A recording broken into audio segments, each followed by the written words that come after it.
সবজি চাষের ক্ষতি হচ্ছে, ব্যাপক ক্ষতি হচ্ছে শান্তিপুরেও। রাস্তাঘাট জল থই থই, নদী নালা ভরে গিয়ে রীতিমতো জল থই থই অবস্থা রাস্তার।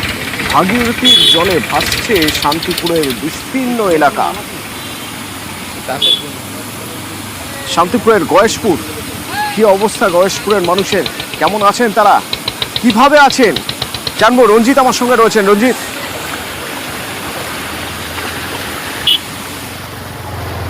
দেখো, গত কয়েকদিনে যেভাবে বৃষ্টিপাত হয়েছিল, তারপরে যেভাবে ব্যারেজের জল ছাড়ার পরে ভাগীরথীর জলস্তর বৃদ্ধি পায় এবং তার পরিণাম কিন্তু শান্তিপুর ব্লকে যে গয়েশপুর পঞ্চায়েত এলাকা রয়েছে, প্রায় 5টি গ্রামের কয়েক হাজার মানুষ তারা জলমগ্ন অবস্থায় রয়েছে, জলবন্দী অবস্থায় রয়েছে।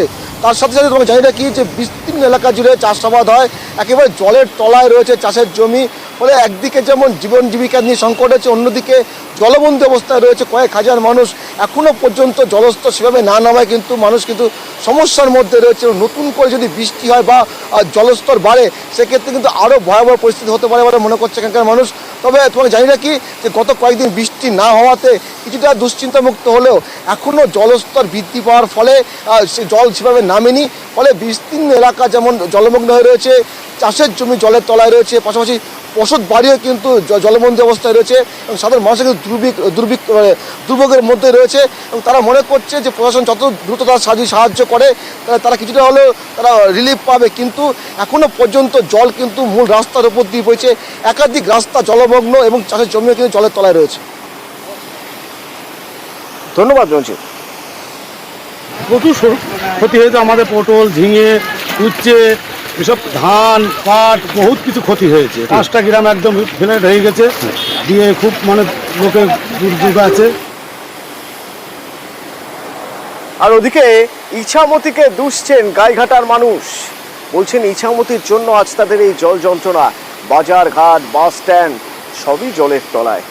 এখান থেকে অনিরুদ্ধ রয়েছেন। অনিরুদ্ধ, কি অবস্থা?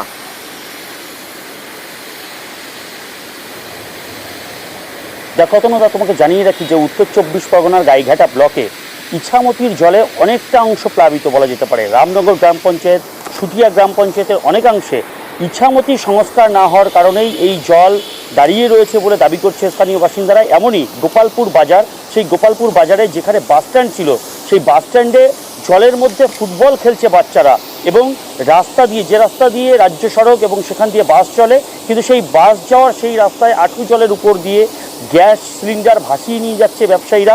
অনেক দোকান, অর্থাৎ শতাধিক দোকান এখানে জলমগ্ন হয়ে পড়েছে এবং প্রতি বছর তাদের এই ভোগান্তির শিকার হতে হয় বলে অভিযোগ করেছে স্থানীয় ব্যবসায়ীরা। তাদের অভিযোগ যে ভোট আসে, নেতারা আসে এবং তাদেরকে আশ্বাস দেয় যে ইছামতি সংস্কার করা হবে, কিন্তু ইছামতি সংস্কার না হওয়ার কারণেই প্রায় প্রতি বছরই এই গোপালপুর বাজার এরকম জলমগ্ন হয়ে পড়ে। এবং এই আগামী কয়েকদিনের মধ্যেই পুজো রয়েছে, পুজোর আগে এরকম জল জমে যাওয়ার ফলে ব্যবসায়ীরাও ক্ষতির মুখে, এলাকায় সাধারণ মানুষের কপালে চিন্তার ভাঁজ পড়েছে। তারা দাবি জানাচ্ছে যে ইছামতি দ্রুত সংস্কার করা হোক। অতনু, ধন্যবাদ।